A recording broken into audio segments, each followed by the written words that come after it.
Doctor Sai Krishna, Gampalagudem veterinary assistant surgeon అండి. ఈ Balaji poultry farm Atturu Padma Reddy గారిదండి. ఇక్కడికి అన్మల్లంకలో అనుకోని డెత్స్ మార్టాలిటీ ఉన్నాయని చెప్పడం వల్ల మేము వచ్చి ఫామ్ విజిట్ చేయడం జరిగిందండి.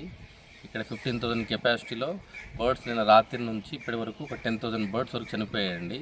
ఇప్పుడు ఆ బర్డ్స్ అన్నీ కూడా మనం డీప్గా మనం ఎక్కడైతే మనకు ఇవన్నీ డిస్పోజ్ చేయాలి కాబట్టి మళ్ళీ కంటామినేట్ అవ్వకుండా ఏ రూట్లో కూడా మనం డిస్పోజల్ ఎలా కరెక్ట్గా ఉంటుందని మనం మంచిగా నీట్గా జేసీబీతోని దూరంగా అన్నీ కప్పెట్టేసిన తర్వాత నెక్స్ట్ ఫర్దర్గా మనం ఈ ఫామ్ని తొందరగా ఎంత క్లియర్గా తొందరగా మళ్ళీ ఫ్రెష్గా ఉండేలాగా యథావిధిగా ఈ డిజీజ్ ఫ్రీ జోన్లా క్రియేట్ చేయడం గురించి మనం దీన్ని చేయాల్సిన అవసరత ఉంది. కాబట్టి ఓనర్కి అన్ని రకాలుగా ఎడ్యుకేట్ చేశాము. ఆల్రెడీ మనం ఆల్రెడీ వారం ముందు కూడా విజిట్ చేశాము. అప్పటికి దేర్ ఆర్ నో డెత్స్ అండి. అప్పుడు క్లియర్గా ఉంది ఫామ్ కూడా. ఇప్పుడు ఈ చుట్టుపక్కల ఉన్న ఈ 10 కిలోమీటర్స్ రేడియస్లో మాత్రం ఏదైతే బర్డ్స్ కొంచెం డెత్ అయిపోయి ఉన్నాయి ఇవన్నీ ఉన్నాయి కాబట్టి మనం వీటిని కన్జ్యూమ్ చేయకూడదు అన్నట్టని ఈ 10 కిలోమీటర్స్ రేడియస్లో మాత్రమే వీటిని కన్జ్యూమ్ చేయకూడదు ఎక్కడ అని చెప్పని మనం చెప్పడం జరిగిందండి.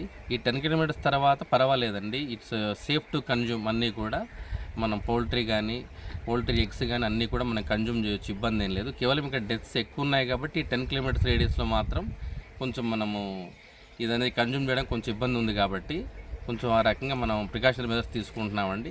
ఆల్రెడీ మనకు మండలంలో ఉన్న బార్డర్ చెక్ పోస్ట్ ఉన్నటువంటి ఊట్కూరు కానీ నెమలి కానీ రాజవరం కానీ మూడు వైపులో కూడా మనం బార్డర్ చెక్ పోస్ట్లో ఆల్రెడీ సిబ్బందిని ఉంచడం జరిగిందండి. ఎటువంటి పౌల్ట్రీ వెహికల్స్ లోపలికి వచ్చినా సరే ఇమీడియట్గా మనం వాటిని ముందుగా చెక్ చేసి ఆ వెహికల్ని మనం లోపలికి అలో చేయట్లేదు. ఎందుకంటే డిజీజ్ ఫ్రీ జోన్గా ఉండాలి కాబట్టి వెంటనే రిటర్న్ చేస్తున్నాం. ఆ వెహికల్స్ అన్నింటిని కూడా లోపలికి ఎంటర్ అనివ్వట్లేదు. సో వెంటనే యానిమల్ డిపార్ట్మెంట్ నుంచి 24 అవర్స్ మేము సర్వీస్కి మేము అందుబాటులో ఉంటున్నాం. రైతులకు ఎవరికైనా సరే పౌల్ట్రీ ఫార్మర్స్ ఎవరు కంగారు పడక్కర్లేదు. ఏం అవసరం ఉన్నా ఇమీడియట్గా ఏ టైం అరౌండ్ ద క్లాక్ ఎప్పుడు ఫోన్ చేసినా మేము అవైలబుల్గా ఉంటామండి.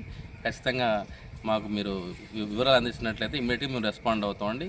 మేము కూడా ఆల్రెడీ మా దానిలో ర్యాపిడ్ రెస్పాన్స్ టీమ్స్లో అందరం టీమ్స్ రెడీగా ఉన్నాం. అన్ని చెక్ పోస్టుల్లో రెడీగా ఉన్నాం. ఎటువంటి అవసరం ఉన్నా ఇమీడియట్గా కాంటాక్ట్ చేయండి. ఖచ్చితంగా మా వైపు నుండి అన్ని రకాలుగా సర్వీస్ అందజేస్తాం మేము. ఇక్కడ ఈ పౌల్ట్రీ ఫామ్లో 10,000 బర్డ్స్ కోల్పోయాయండి కొంచెం.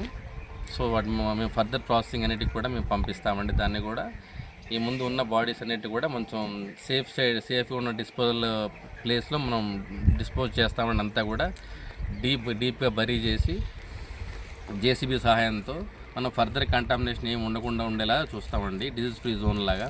Thank you.